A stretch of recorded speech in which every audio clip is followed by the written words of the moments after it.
말씀을 나누기 전에 우리 선우자 외에 있는 분들 한번 좀 얼굴 좀 보시고 반갑게 인사 나눴으면 좋겠습니다. 반갑습니다. 인사 좀 나누시고요. 하나님 말씀 같이 들었으면 좋겠습니다. 여러분들 설교를 들을 때 은혜가 된다면 어떻게 한다고 그랬죠? 이때가 제일 커요. 그리고 또 하나님 말씀이 내 것이 되기를 원한다면 어떻게 한다고 그랬죠?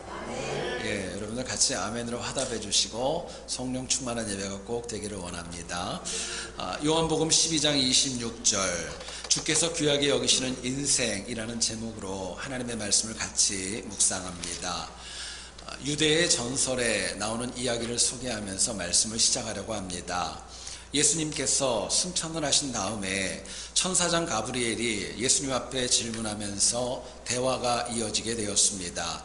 주님의 사역이 너무 제한적인 지역에서 이루어져서 전 인류를 구원하기에는 미흡한 것 같습니다. 십자가상에서 다 이루었다 말씀을 하셨는데 정말 다 이룬 것이 맞습니까? 질문을 했어요.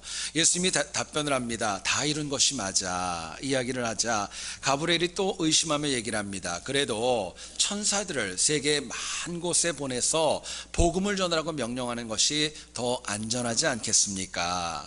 예수님께서 얘기하십니다. 이미 제자들에게 다 부탁을 했기 때문에 그럴 필요가 없다. 단언하듯이 얘기를 하자 마지막으로 가브리엘이 또 질문을 합니다. 제가 보니까 베드로, 야고보, 요한 그리고 나머지 제자들은 다 신통치 않은데 다른 방법을 찾아야 되지 않겠습니까? 이야기를 했어요. 예수님께서 더 강하게 단언하시듯이 이렇게 얘기를 했다고 합니다. 자신 있다. 나는 그들을 믿으니까 다른 계획은 없어. 정확하게 얘기를 하셨대요. 여러분, 사도들이 연약하고 부족했지만 주님은 사도들의 헌신을 믿었고 그 영혼들 하나하나를 다 존귀하게 여겨주셨던 겁니다. 설교를 준비하다가 제가 그런 생각이 들었어요. 만약에 주님께서 이 세안교회에 아무개 장로가 있기 때문에 다른 계획은 없다, 나는 자신 있다 얘기하신다면 그 장로님 얼마나 복될까요? 또 세안교회에 무슨 권사가 있는데 무슨 집사가 있는데 누군가의 성도가 있는데 내가 자신이 있다, 다른 계획은 없다 말씀하신다면 여러분, 이것처럼 영광스럽고 귀한 은혜가 어디에 있겠습니까? 사람은 누구나가 다 똑같습니다. 다 천대받는 거, 박해받는 거, 차별받는 거, 공격당하는 거, 이거 원하지 않습니다. 이왕이면 환영받기를 원하고 인정받기를 원하는 것이 모두의 마음입니다. 실제로 이사야 43장 4절은 이렇게 얘기를 합니다. 내가 내 눈에 보배롭고 존귀하며 내가 너를 사랑하였은즉 이야기합니다. 이스라엘이 부족하고 연약했어요. 그런데 예수님께서는 그들이 죄인이고 연약했지만 그들을 보배롭게 여겼고 존귀하게 여겼고 사랑했다 말씀을 하십니다. 특별히 오늘 본문 가운데 끝부분에 보면 이런 말씀이 나옵니다. 내 아버지께서 그를 귀히 여기시니라. 여러분, 여기서 주목해야 될 단어는 귀하게 여겼다라는 단어입니다.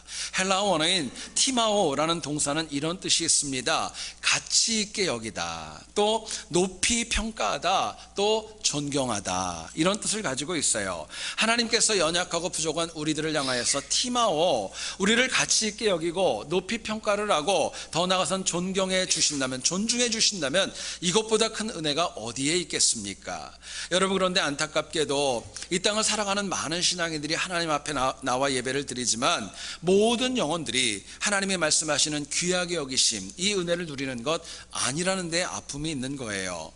오늘은 저희들이 재직 수련회가 있고 재직회도 있습니다. 뿐만 아니라 올해 2017년부터는 매월 저희들이 함께 해야 될 그 주제와 목표를 정하고 저희들이 사역을 합니다. 1월 달에 저희들의 목표는 헌신의 달입니다. 여러분, 특별히 우리가 많은 재직도 있고 미래의 재직도 있고 또 은퇴하신 분도 있을 터인데 재직과 모든 성도들의 특징이 있습니다. 하나님 나라 위해서 선택되어졌고 헌신할 수 있는 기회와 은혜를 가진 영혼들입니다. 여러분, 오늘날 그럼에도 불구하고 재직은 영향력이 많이 감소되어졌고 책임감도 별로 없어졌고 결국에는 너무나도 가벼운 그런 상태가 되어진 경우가 얼마나 많이 있는지 모릅니다. 여러분, 오늘 본문을 통하여서 우리 세안교회에 속한 모든 재직들, 성도들, 하나님 앞에 예배드리는 모든 영혼들이 정말 주님 보시기에 귀하게 여김받기 위해서, 정말 귀하게 여김받는 은혜를 누리기 위해서 무엇이 필요한가, 본문이 주는 메시지 같이 한번 나누어 보기를 원합니다. 첫 번째는요, 주님께서 귀하게 여기시는 영혼은 섬기는 삶을 살아갑니다. 섬기는 영혼이 하나님 앞에 귀하게 여기는 은혜를 받는다 이야기합니다. 26절 여러분 한번 다시 봅시다. 사람이 나를 섬기려면 나를 따르라. 나 있는 곳에 나를 섬기는 자도 거기 있으리니 사람이 나를 섬기면 내 아버지께서 그를 귀히 여기시리라 이야기합니다. 오늘 이 한 절의 말씀을 보면 섬긴다라는 단어가 무려 3번이나 반복이 되어져 있습니다. 유대의 문법에 의하면 똑같은 말이 반복되는 것은 강조입니다. 3번이 반복되어졌다면요, 최상급이라는 거예요. 반드시 해야 되는 것, 섬김이 필요하다고 주님은 말씀하십니다. 그런데 더 중요한 주님의 강조점이 있어요. 처음 부분을 보세요. 사람이 나를 섬기려면, 여러분, 여기서 나는 예수 그리스도를 의미합니다. 우리가 이 말에 주목해야 됩니다. 섬김이 중요하지만 섬김의 방향이 더 중요하고 섬김의 대상이 더 중요하다는 거예요. 실제로 우리가 이 땅을 살아가면서 나도 모르게 세상을 섬길 수도 있습니다. 물질을 섬길 수도 있어요. 내 명예를 섬길 수도 있고 심지어는 내 자신을 섬기며 살아갈 수도 있는 것입니다. 그런데 성경은 분명히 얘기를 합니다. 하나님께서 귀하게 여기시는 영혼의 특징이 있는데 하나님을 섬기는 영혼이라는 거예요. 예수 그리스도를 섬기는 영혼이 가장 존귀하다고 이야기하고 저희들에게 은혜를 주신다는 겁니다. 우리가 주님을 그렇게 섬겨 나갈 때 그 주변에 주님을 섬기는 많은 영혼들이 동역자로 내 옆에 세워질 수 있다, 저희들에게 이야기합니다.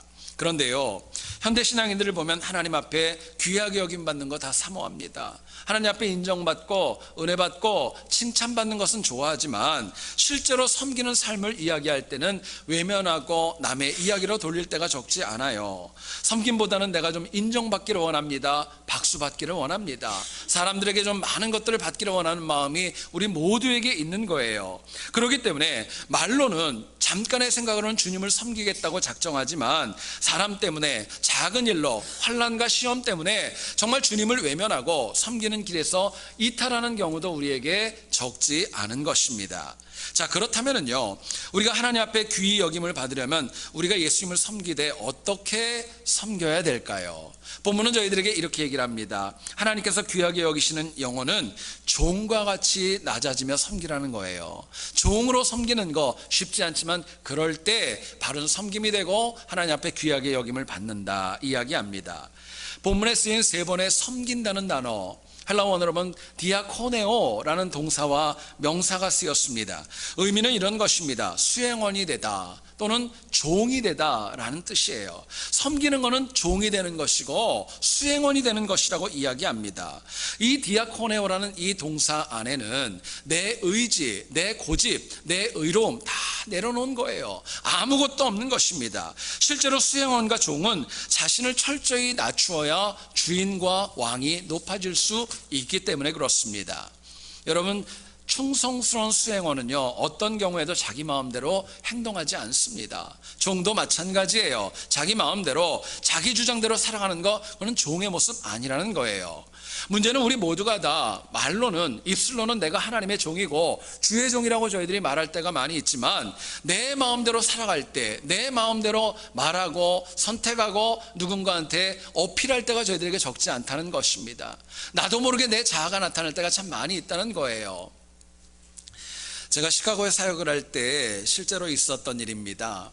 연말이면 담임 목사님 댁에서 교육자들과 스태프들이 모여가지고 친교하고 또 윷놀이를 하면서 한 해를 정리하는 그런 전통이 있었는데, 제가 그 교회에 햇수로 8년을 있었어요. 근데 나중에 한 2년가량은 그 전통이 깨지고 식사만 하고 이렇게 헤어졌던 그런 기억이 있습니다. 계기가 있었어요. 윷놀이를 하다 보면은요, 제가 보니까 사람이 성격이 나타납니다. 여러분, 윷놀이는요 승부근성이 있는 거예요. 이기기를 원하고 가능하면 따기를 원하고 내가 좀 더 잘하기를 원하는 마음이 누구에게나 있는 거예요. 근데 경기를 갖다 두 팀으로 나눠서 열심히 하다 보니까 이제 담임 목사님이 마지막으로 아무거나 한 번만 던져도 이길 수 있는 그런 찬스가 앞에 왔던 겁니다. 목사님이 너무 여유롭게 딱 던져버렸는데 그게 낙이 되고 말았어요. 그래가지고 결국 그 다음으로 던졌던 분이 뭐가 몇 번 나오고 너무 잘해가지고 한꺼번에 경기가 완전히 역전이 돼버린 거예요. 그러다 보니까 한 달 전에 부임했던 그 교육자가 목사님이 던졌는데 낙이 되니까요, 가만히 있으면 좋았는데 한마디를 한 거예요. 목사님 좀 똑바로 좀 하세요. 똑바로 좀 하세요 하고 소리를 버럭 지르더라고요. 여러분, 담임 목사 입장에서 얼마나 기가 막혔고 저도 깜짝 놀랐어요. 그리고 허허 웃으면서 그 다음부터 윷놀이 잠깐 멈춰졌어요.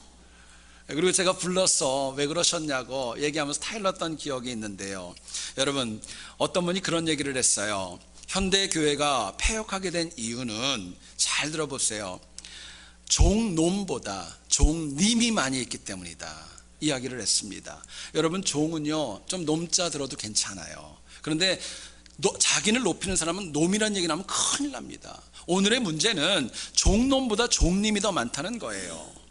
6세기 말에 정말 교황으로서 캐톨릭 교회의 전통을 세웠었던 그레고리 교황이 있습니다. 이분이 교황에 대한 정의를 하면서 이런 이야기를 했습니다. 교황은 하나님의 종들의 종이다.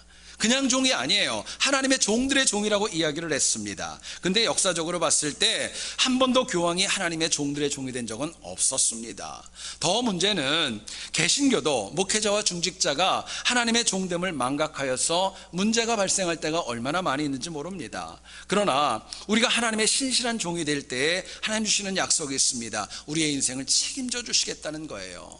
귀하게 여겨주시겠다는 것이고 은혜로 채워주시겠다고 저희들에게 약속하십니다.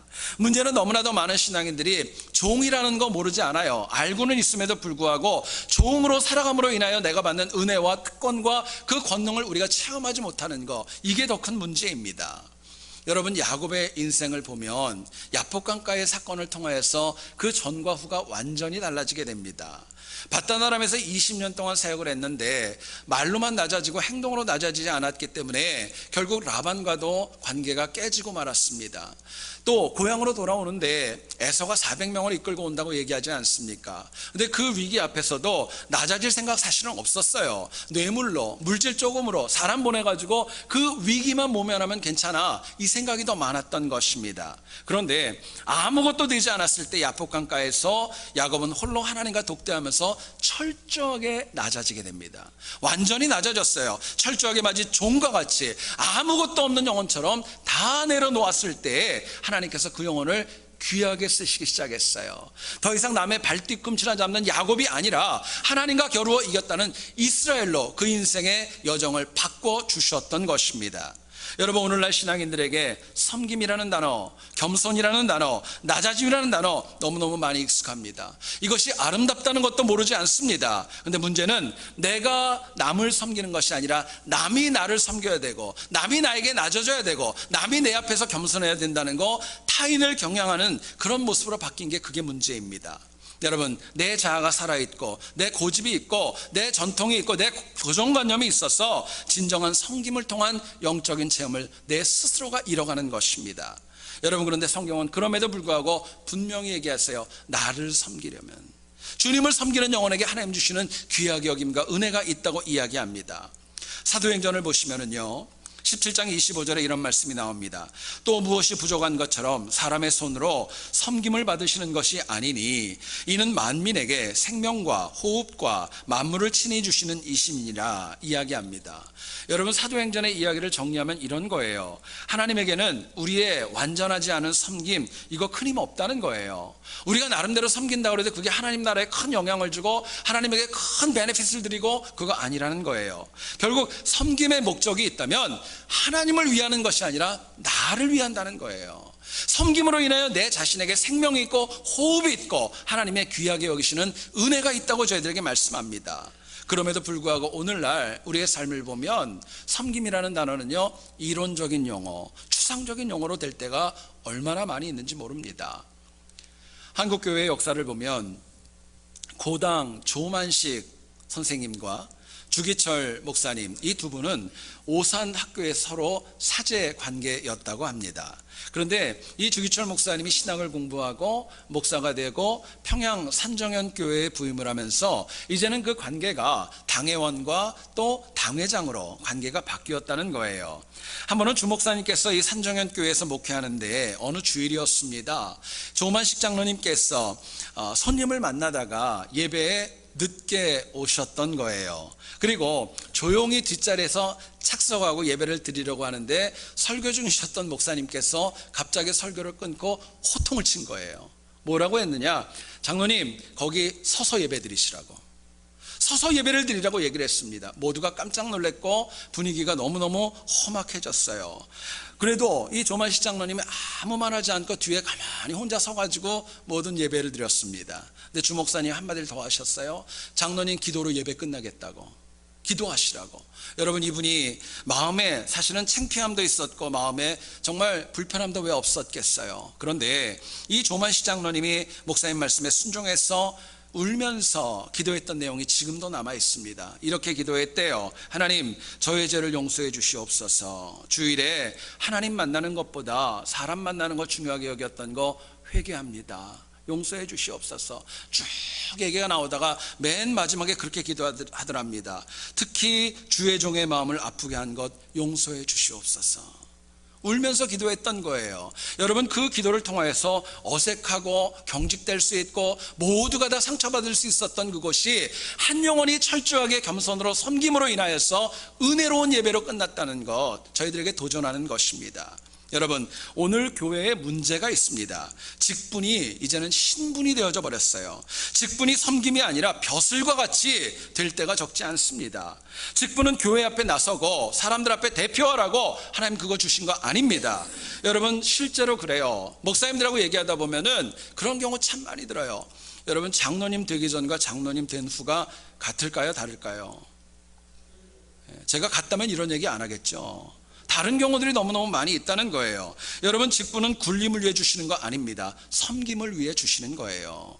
내가 정말 하나님 앞에 귀하게 여김을 받기를 원한다면 내가 먼저 섬김의 자리에 쓰는 거, 이게 재직과 우리 신앙인의 도리라고 말씀하는 겁니다. 내 생각이 있을 수 있어요. 내 고집도 있을 수 있어요. 내가 맞다고 여겨질 수도 있어요. 그러나 교회의 질서를 먼저 생각하고 하나님 나라를 먼저 생각해서 내 것을 내려놓는 거, 그게 섬김입니다. 그게 지혜예요. 하나님 그 가운데 역사하시고 그 가운데 은혜를 주시는 겁니다. 여러분, 섬김을 잃어버리고 나를 내세우고 내 주장이 강하기 때문에 자꾸 부딪히는 거예요. 은혜가 없고 또 덕이 안 되는 거예요. 그러나 내가 종과 같이 섬기면 하나님께서 채워주시고 세워주시고 더 크게 쓰임받을 줄을 믿습니다. 여러분, 내가 똑똑해도 많은 것 가졌어도 탁월해도 그건 인간적인 거예요. 하나님 보시기에 종으로 섬길 때 하나님이 그 영혼을 귀하게 십자가 보혈로 덮어주시는 겁니다. 저는 여기 있는 우리 모두가, 우리 재직들은 물론이고 우리 모두가 다 종의 자세로 더 섬김으로 하나님 앞에 귀히 여김받는 은혜 있기를 주의 이름으로 축원드립니다. 두 번째로 생각할 것은요, 주님께서 귀하게 여기시는 영혼의 특징이 있습니다. 주님을 따라 살아가는 것입니다. 주님을 따르는 영혼이 귀하게 여김을 받는다는 거예요. 26절 다시 보시죠.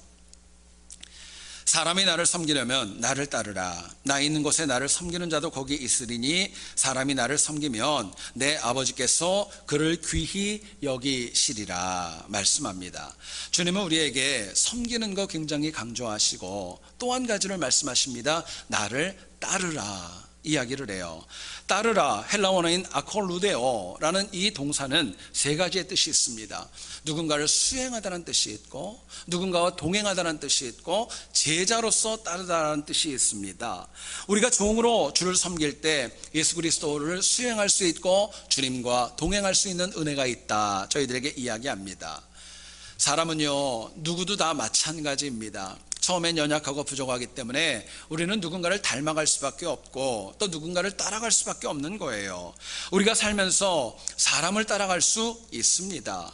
역사의 위인을 따라갈 수도 있습니다. 영적으로 위대한 영혼을 따라갈 수도 있는 것, 어쩌면 당연할지도 모르겠어요. 그러나 하나님이 귀하게 여김 받는 영혼은, 하나님이 귀함에 주시는 그 은혜를 주시는 영혼은 예수 그리스도를 따라서 살아가는 영혼이라고 말씀합니다.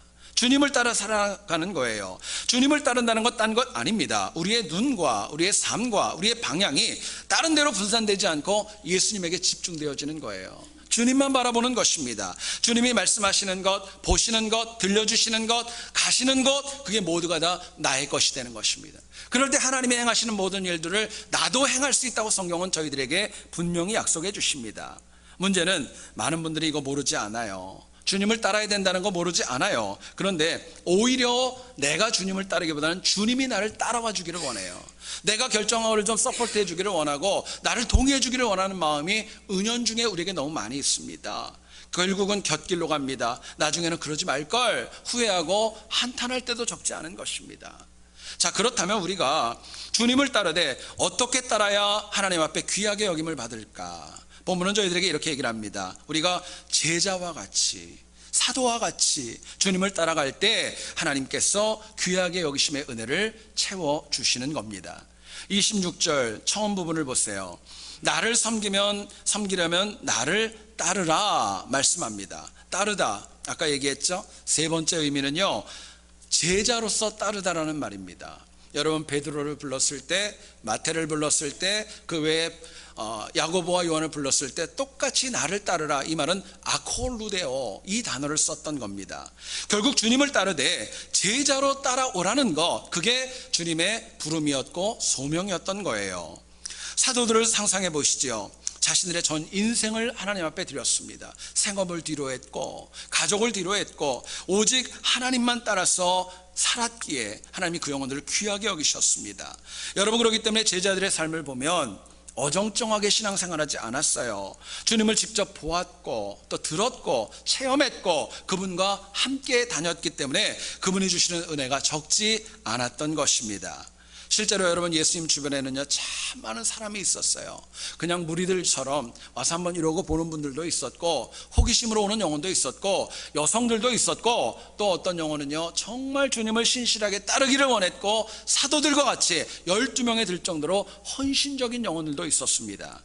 그런데 끝까지 주님의 옆을 지킨 영혼은 사실은 많지 않았어요. 그럼에도 불구하고 예수님께서는요 끝까지 주님을 따른 그 제자들 주님이 책임져 주셨고 그 인생을 앞서가 주셨고 복에 복을 더해 주셨던 것입니다. 여러분, 우리가 주님의 제자로 주님을 따라가야 될 이유가 있습니다. 인간은 우리의 인생을 책임지지 못해요. 아무리 능력이 있고 아무리 푸근하고 아무리 많은 경륜이 있어도 우리의 인생을 그분이 책임질 수 없습니다. 우리의 인생은 하나님이 책임지시는 겁니다. 여러분, 그거 믿고 살아가는 게 그게 신앙생활이에요. 지난주에 어떤 책을 보다 굉장히 재밌는 이야기가 있어서 소개합니다. 어떤 집에 청소년 딸이 있었답니다. 이 여자아이가 어느 날 갑자기 집에 들어오더니 엄마한테 울면서 막 조르더래요. 친구들이 자꾸 놀리니까 나한테 치아 교정을 좀 해줬으면 좋겠다고 막 울더래요. 근데 생각해보니까 그게 가격이 만만치 않잖아요.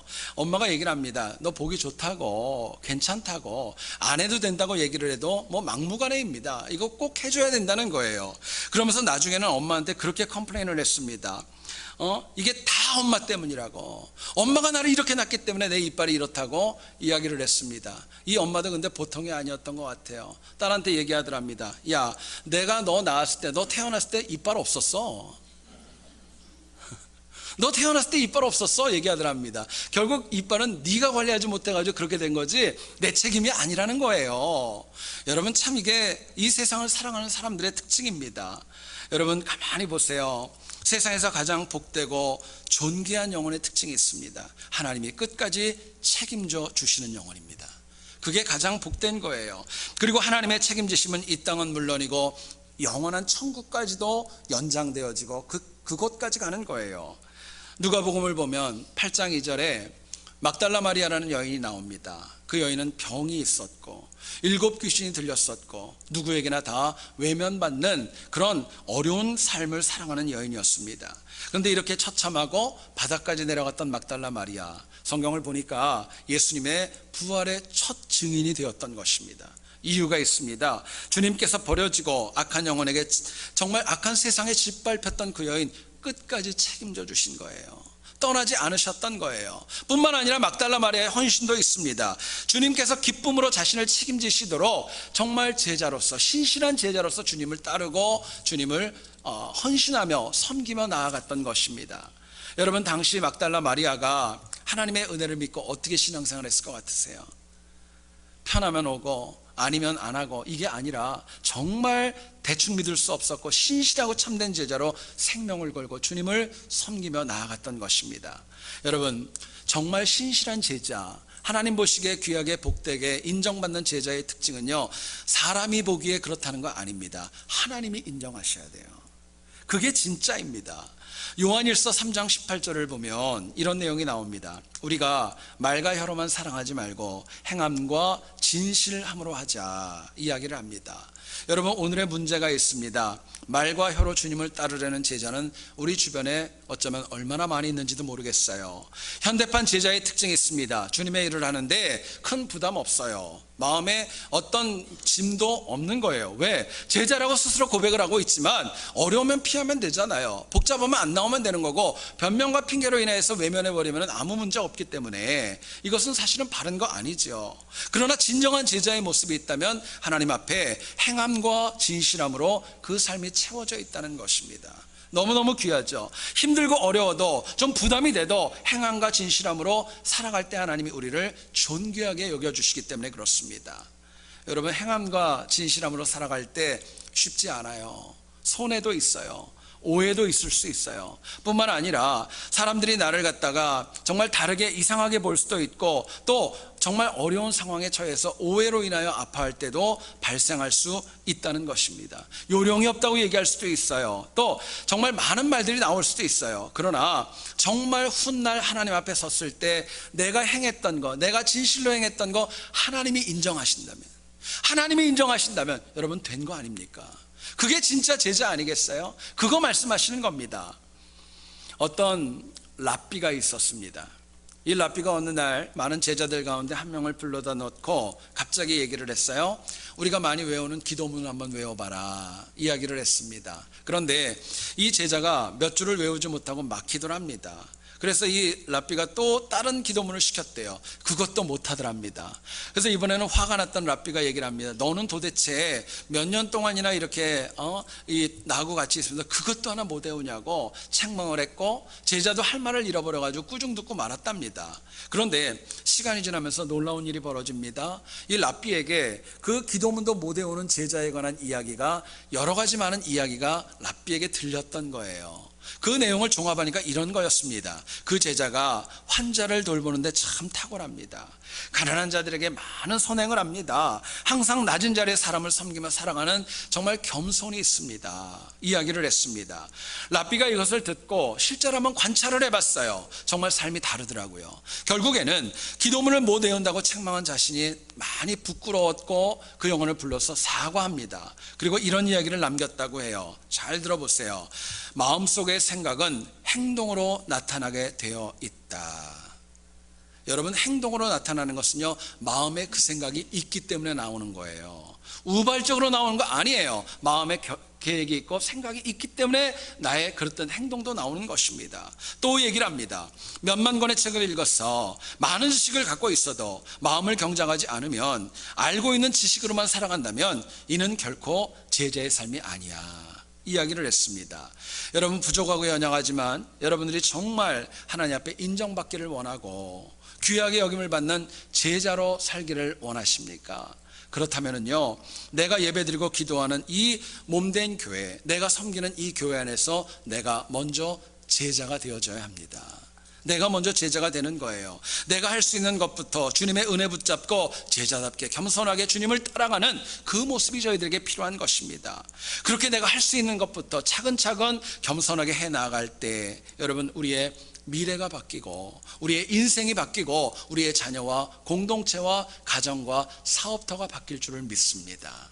저는 여러분들 모두가 다 항상 주님을 따르는 제자로 이 패역한 세상에서 하나님 앞에 귀히 여김 받는 우리 모두 될 수 있기를 다시 한번 주의 이름으로 축원드립니다. 기도하겠습니다.